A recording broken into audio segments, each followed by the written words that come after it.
Aloha, this is Nina, VNTV. Once in a while, I have very special guests coming for my show. Tonight, I'm going to introduce to the community one of the most special friend. He just moved here from mainland. His name is Earl Hurrey. You're going to share with the community in Hawaii about you yourself. Please. Sure. I came here mainly because I've been working here for many years and flying back and forth to various events. The company I work for produces events, and we produce parades and ceremonies and a lot of events like that. And I've been coming to Hawaii for many years, and as I got older, I got tired of flying back and forth. So I just decided that next time I came, I was not going home, and I decided just to move. That was a little over a year ago. I've always wanted to live here, and I just finally decided to make the move. I'm glad I'm here. I was a member of the President's Own Marine Band. My early career in the Marines, I was a tuba player. Oh. But most of my career with the President's Own Marine Band, I was the stage manager for the band. How many years? 21 and a half years. Wow. And so I was responsible for all of the logistics of the band. Okay. When they performed, it was my responsibility and my crew. I had a whole team of Marines that was responsible for the lighting and the sound and the staging and all of the ins and outs of putting on the performance for the Marine Band. So I was behind the scenes for most of my career. And we performed at the White House. You know, the Marine Band's main job is the house band for the White House. So their mission is to provide music for the President of the United States. That is the mission of the President's Own Marine Band. So for over 20 years, that's how many presidents that you've been through? I was there I started in the Marine Band during President Carter's time, that's a long time administration, and I was there for all of President Reagan, President Bush, the senior President Bush, and for the first term of President Clinton. I retired from the Marine Band after President Clinton's second inauguration in the summer of that year. So after you retired, what did you do? Well, I went to the Walt Disney Company. Oh, that's fun. I was actually I was the manager of guest talent and education programs for Walt Disney Entertainment, one of several managers, and we ran student and guest talent programs for Walt Disney Entertainment, the Magic Music Days program, where high school groups from all over the country can travel to Walt Disney World and perform in the parks and march in the parades and perform on stages. And we did the Christmas pageant. Each year we had choirs from all over the country that would come and participate in the Christmas pageant at Epcot. So that was a part of our program. And I was there for 4 years, and I had a wonderful time and really enjoyed it. Okay. But then I got asked to come to Washington, D.C. to be an administrator for the National Association for Music Education. Wow. So I became the Deputy Executive Director at MENC, now the National Association of Music Education, and we're responsible for the music programs in schools all over the country. Our members are music teachers, and of course I was a music teacher first when I graduated from college. I was a middle school music teacher before I came into the Marine Band. Oh, so like musical educator. Yes. But you specialize in the historic music. That actually came about from my time at the Music Association. While I was the Deputy Executive Director of the National Association for Music Education, I worked on a project called the National Anthem Project. And in the course of that project, which was a 2-year project, I came into contact with Historic Programs, which is the organization that I work for now. And we did the project together. They helped supply and support student music groups for us all over the country, singing the national anthem at Major League baseball and football games. We actually had a big event at the Super Bowl many years ago, and we had thousands of kids singing the national anthem at a Super Bowl. That's really and in the course of that work, I met my boss, Joel Biggs, who is the president of Historic Programs. We're a nonprofit organization The mission is to honor America's history and educate our younger generations about America's important past. Beautiful. That's the mission. Is so beautiful. It's a wonderful mission. Yeah. And the way we do that is we produce events of historical significance. Mm-hmm. We've been doing this for many, many years, over 20 years. We actually were involved in the 50th anniversary of Pearl Harbor many years ago, and ever since we've been doing events for Pearl Harbor. We do the parade here in Honolulu for Pearl Harbor and Waikiki. We do the public ceremony for Pearl Harbor every year. Yeah. We do events in Normandy, France for D-Day. We do 4 events in Normandy each year. We do two public ceremonies at the American Cemetery, the Normandy American Cemetery and the Brittany American Cemetery. We do an international festival in Saint-Marie-Église, which is a small French village. And then we also produce the D-Day Memorial Parade each year. And we have many, many World War II veterans that ride in the parade as our grand marshals, just as we do here in Honolulu. My responsibility is Military and Veterans Affairs, and I'm the music committee chairman. Because of my background in music, I'm responsible for selecting the bands and choirs and all of the musical events that take place during our ceremonies. And then I came to know you and your husband because we were asked to produce the 50th anniversary of Vietnam parade and ceremony in 2017. Yep. And that's when I got to know you, and you saw the work that we do. Oh, sure. And now we're very excited because right after that event, the president at the time, President Trump, designated March 29th as Vietnam Veterans Day. Yeah, that's wonderful. And our organization, talking with people here in the Vietnam veterans community in Washington, D.C. at the Department of Defense Office of Commemorations, we decided we wanted to create a national ceremony and parade for Vietnam veterans, something that would be an annual event. An annual, yes. That would take place here in Honolulu because Hawaii is such an important place for Vietnam veterans. Exactly. You know, so many of the veterans came to Honolulu before they went into the country of Vietnam. Exactly. And when they came home, they came through Honolulu. Yes. Yes. So this is a very special place to Vietnam veterans. Yeah. So we decided that this is where the parade should be.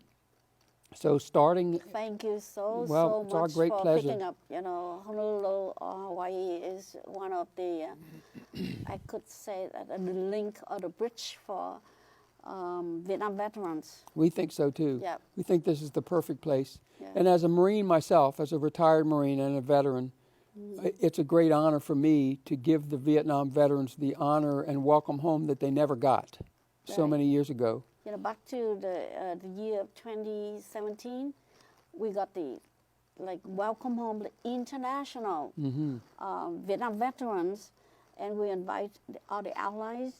And I worked so hard on that occasion with my friends in mainland, different states and different countries too.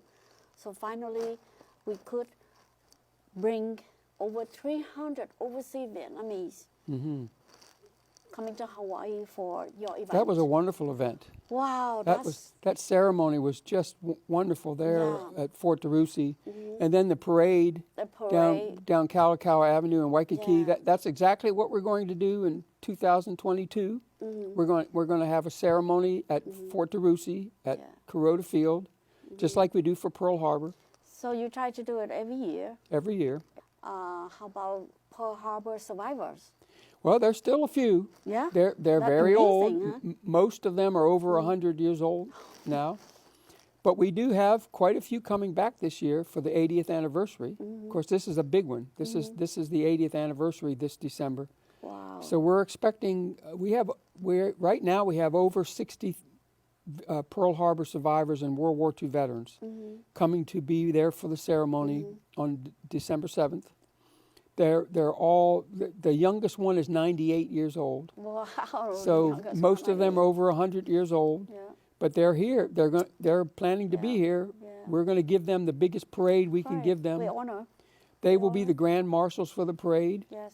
And we plan to do the same thing for the Vietnam veterans. The Vietnam veterans will be the guests of honor. They'll be the grand marshals for the parade in 2022. And we hope that we're going to continue doing this until the last Vietnam veteran is with us. That's our goal. You know, we're going to do what we can do. They deserve it. They sure do. Because they've been through a lot. They have. I would really like for the Vietnam veterans and for the Vietnamese that live in the United States to know is that we would like to have as many Vietnamese expats to travel to Hawaii, to be here for the parade. We want veterans. We want Vietnam veterans from all over the country to travel to Hawaii to be here for this big national event. They can go to VietnamVeteransParade.org, and there's a little box that they can click on that says veterans and veterans families. Vietnamese can click on that same box. We did it in 2017. It's still the same, And they can sign up, and we'll take good care of them. They'll they can travel, and everyone will be in a hotel, and we'll have special dinners and the parade and events just for the Vietnamese and the Vietnam veterans, so that they really feel like America is saying, "Welcome home. We're proud of you, and we want to honor you." Well, we are like first generation in America, so we like to stick together, like 2017. You're Americans, and we're glad to have you. We're Americans, but our spirit, our hearts are still with, like Republic of Vietnam. I understand. So that's why back to 2017, I organized everybody together in one block. So we had activity together, and that part of your mission about 50th anniversary of Vietnam War, welcome home Vietnam veterans. Well, we have most of the details are actually on the website, the VietnamVeteransParade.org. All right. And if they go there and click on that link that says veterans and veteran families, or military and veterans families, all the details for the trip are there on the website. And they'll have pictures from the 50th anniversary. Oh. You're on there several times. Oh, really? From the 50th anniversary, we have all of the parade pictures from there and the ceremony. But there'll be a sample itinerary of what the trip would be like for them. And there's a registration, so they can do it right online. They don't have to print anything out. They can just register and click send, and their registration goes into our office, and we have people in the office that will contact them and give them all the details and show them exactly how they have to be involved and take care of all the details for them, so they don't have to worry about anything. I'm sure. And if they want, we can help them with airline tickets. And when they get here, they'll be met at the airport by one of our staff members. They'll be treated like VIPs for their whole trip. We'll have complete package, tours. We'll have transportation for them from the airport to their hotel. Any event that we have arranged for them, we'll have transportation that will bring them to the events.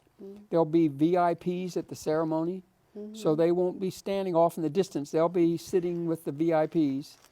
And for the parade, they'll be in the parade as Vietnamese Americans and Vietnam veterans. The Vietnam veterans will actually be the grand marshals for the parade, so they'll ride up front. Oh yeah, sure, because that's for the Vietnam Day.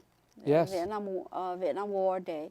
So it'll be a wonderful trip, a very wonderful, rewarding experience for everyone.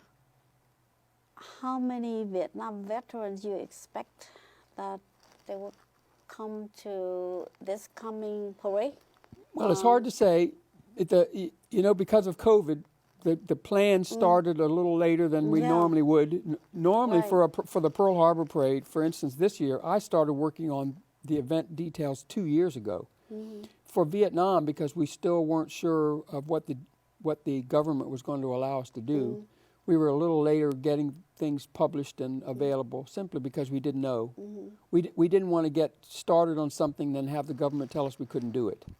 Our goal is to have 500 veterans and as many Vietnamese Americans as we can. We would love to have we would love each year to have at least 1,000 Vietnam veterans as the program grows.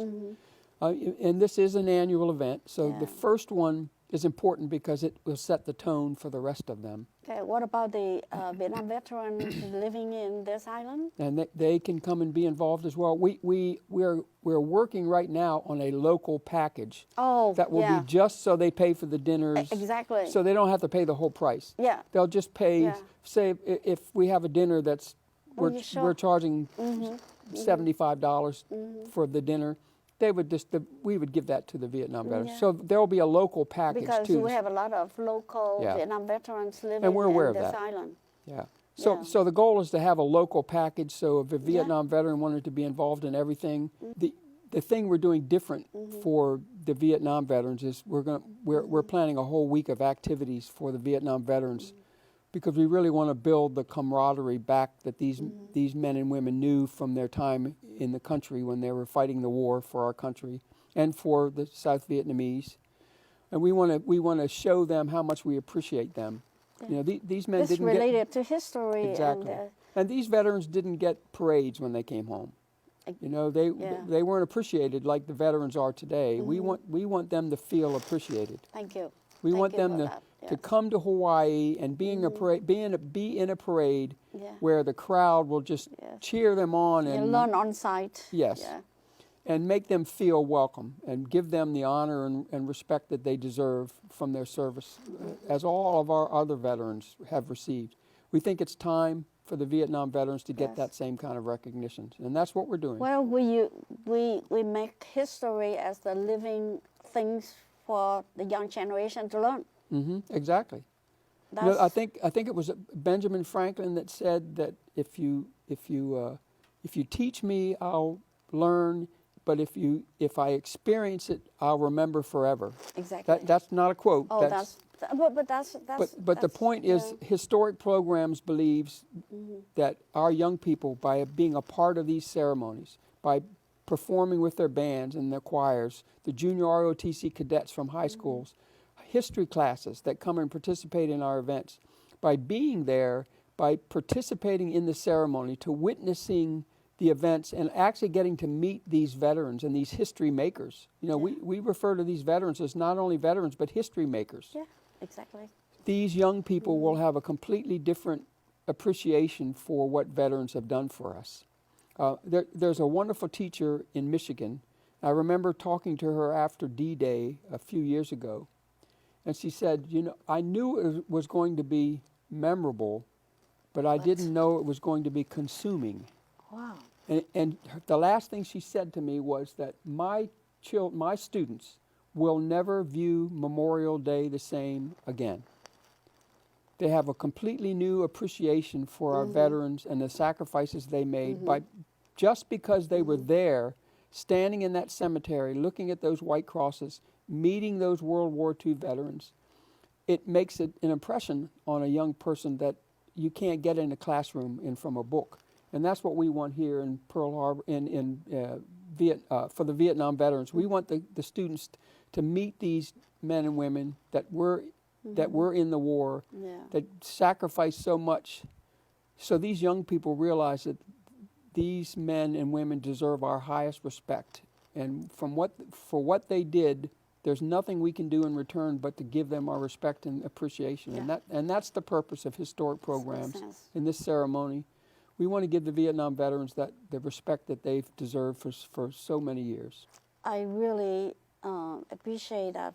And then because I don't want about the Vietnam War.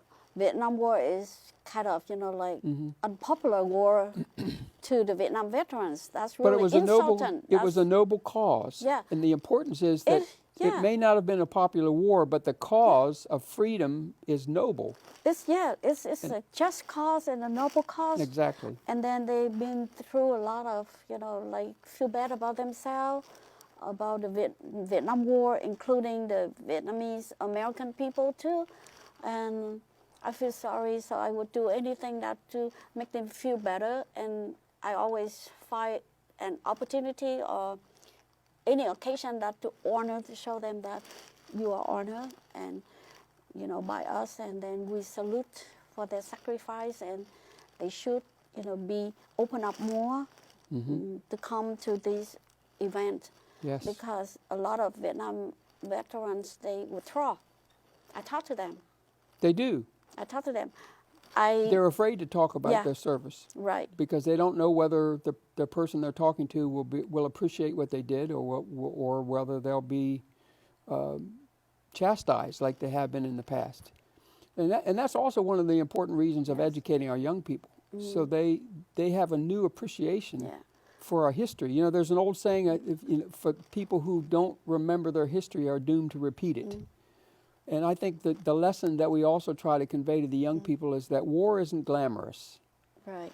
It's necessary sometimes in the history of our world, but it's not glamorous. There's nothing pretty about war. Exactly. And the men and women that wear the biggest scars are the men and women that fought the war and that gave their freedom for others to have the freedom and liberty that we appreciate so much here. That's what we try to do at historic programs, and Yes. I'm very, very proud of what we Yes. do. It's an honor to be a part of this organization, and we honor our veterans and educate our young people every day Exactly. in what we do, and Yes. it's a great privilege to do the work that we do. So besides two parade that you're talking about, the annual Vietnam War Day and parade, and Pearl Harbor parade, what else? Other parade during the year in Hawaii? Those are the two parades that we do. We have discussed doing a Memorial Day parade in Hawaii. We haven't made any final decisions on doing a Memorial Day parade, but we also want to do some ceremonies at the Punch Bowl at the Pacific Veterans Cemetery. One of the other things historic programs can do is we can actually create trips for veterans at other times of the year to come back to Hawaii to visit the historic sites. They can take them. We'll take them to Pearl Harbor and to the Pacific Aviation Museum or the Pearl Harbor Aviation Museum, and take them over to visit the USS Missouri and the Oklahoma Memorial.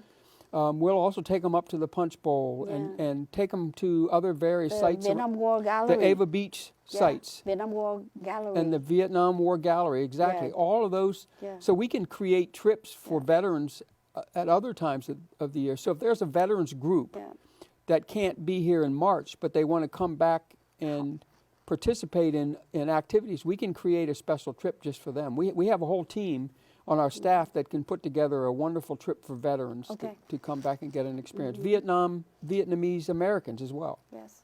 Thank you. Thank you very, very much. Thanks for having me. What you have, helping the young generation to know. And thank you so much. I've learned so much from you too. Yes, thank you so much. Yeah. Great honor to be here with you. Oh, thank you. Thank you so much. Very honored to be with you Thank too. you. Appreciate it. Thank you. Thank you. Kính thưa quý vị, một trong cái niềm mơ ước của gia đình VNTV là chúng tôi bắt đầu tính là chỉ có Ngũ Long Công Chúa thôi, rồi tới được 7 cái thành thất gì đó, thất nữ hiệp gì đó, cái bây giờ được lên tới 9 cái thành Cửu Long Công Chúa, bây giờ là được 10, cho nên chúng tôi mang cái danh hiệu là Thập Nữ Anh Hào. Và bài nhạc mà VNTV đã 20 mấy năm về trước đã chọn đó là bài Cô Gái Việt. Và lúc đó tôi nhớ tôi cũng còn ngâm bài thơ một khúc rồi mới vào Cô Gái Việt. Nhưng mà hôm nay chúng tôi hát được như thế này thì có lẽ cũng là một sự cố gắng của anh chị em trong nhóm rất là nhiều. Phải nói rằng là tôi với Phỏng rất là hồi hộp về cái không biết cái nhóm này mình có hát được không nữa. Nhưng mà tập xong thì thấy hát hay lắm, mặc dù mấy anh chị em có những người chưa có kinh nghiệm, nhưng mà thà là có tấm lòng và nhất trí là mình sẽ cố gắng, còn hơn là mình ỷ rằng mình hát hay quá rồi mình không thèm tập thì cái đó nó càng dở hơn là chúng tôi nữa. Cho nên cho một tràng pháo tay. Cô Gái Việt được sáng tác bởi nhạc sĩ Hùng Lân. Và bài này chúng tôi sẽ được trình diễn chung với chị em gia đình VNTV từ các tiểu bang khác sẽ về Hawaii vào tháng 7 năm 2022 để chúng tôi cùng nhau ăn mừng 25 năm thành lập VNTV. Xin quý vị nghe chúng tôi hát nha. Hãy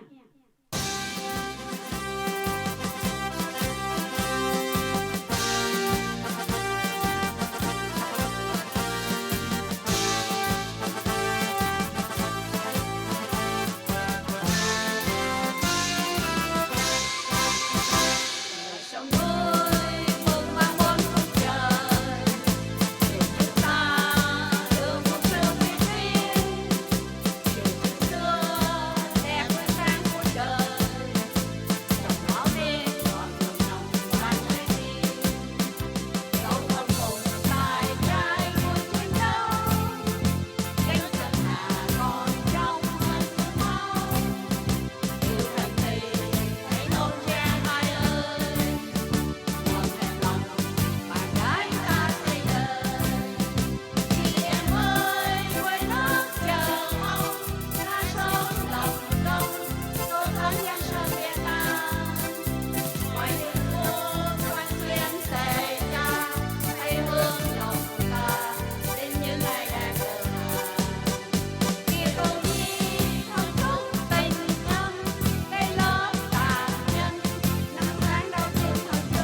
rất là nhiều đã đánh nhạc cho chúng tôi suốt thời gian qua và luyện tập dùm cho chúng tôi. Cảm ơn Phỏng đã đứng đánh nhịp. And thank you so much, Scotty Wong. Thank you, Sebastian. Thank you, Brian. Brian Keimer. And thank you so much. Thank you, Jean. Thank you for all the help, okay, with the food and everything. Okay, bye-bye.